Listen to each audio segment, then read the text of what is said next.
decorated with lights and has colorful boards announcing the name of the shop. Zuleeka's bar was drenched in darkness. No lamps, no boards, because none were necessary. Everyone knew what it was. I said goodbye to Munna and stepped inside the bar. My heart was thumping. It was the same old smoky place that I knew very well. I'd come to like it and fear it. The ceilings were black with years and decades of cigar smoke. Small brass lamps hung over the tables, throwing their pools of yellow light. Around the tables sat men, rough men, drinking, smoking, gambling. I looked up to see the walls of Zuleeka's office. There were glass walls, and I saw Zuleeka sitting over there. I did not want to meet her tonight. There is a legend that goes in Khurrambagh. There was a police station here, and everyone knew that all the policemen secretly reported to Zuleeka. Then one day, an inspector got posted over here. An inspector who did not know the rules of the game. One day, Zuleeka's procession was passing through the market when that inspector stopped the procession. Some license issue or whatever. Next day, when that inspector reported to duty, he found that the police station was completely deserted.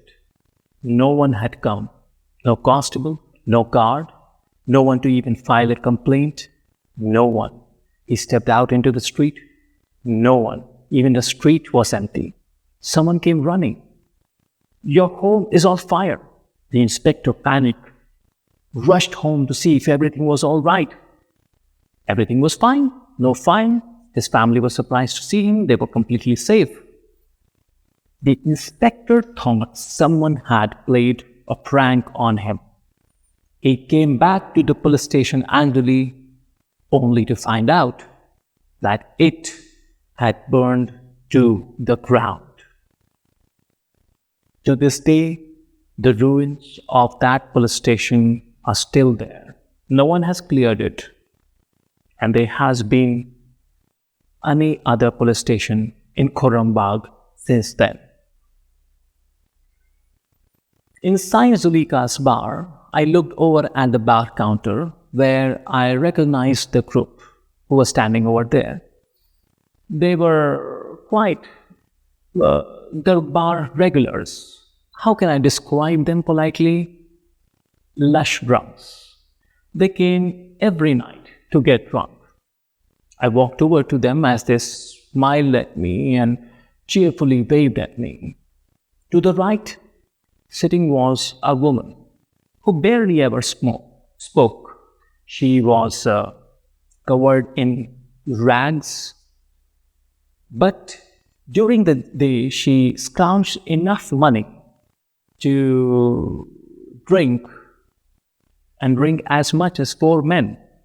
Right now even, she had empty glasses in front of her and she was still going strong, taking big swings from a beer mug, drinking cheap beer.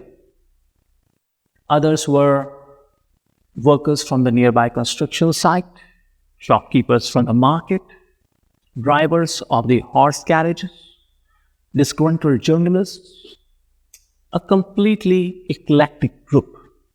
Tonight's topic of discussion was the theft at the palace.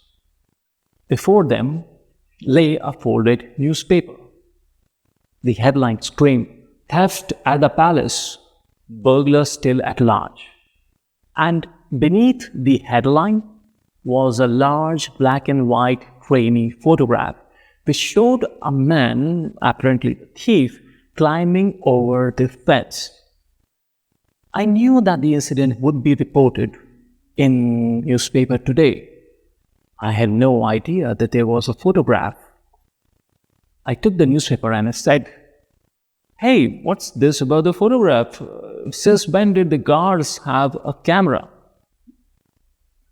The junior engineer, who had apparently read the whole article, said, "It's not the guards. It was the prince. He got camera for his birthday and he was up all night taking photographs. It was just by chance he captured the thief." I looked at the photograph again.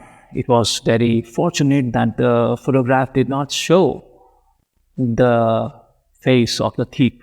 Well, thankfully. Someone said, "I think the foreign powers are behind this attempt." The horse cab driver, who was drinking, belched loudly in disagreement. "Foreign powers? What foreign powers? No, it was a common man. He was hungry and he climbed inside to steal something." This triggered a fresh round of debate. "What? The palace is so heavily guarded. How can a common thief break inside the palace?" The horse cab driver smiled as if he knew the inner workings of the palace. He said, "What else? Inside job. I'm all for it. Down with the king. The common man is sick of the king and his policies." The woman, who had been drinking steadily and had not spoken so far, suddenly said, "Shh. The palace has eyes and ears everywhere." Shh. Everyone looked at her scornfully.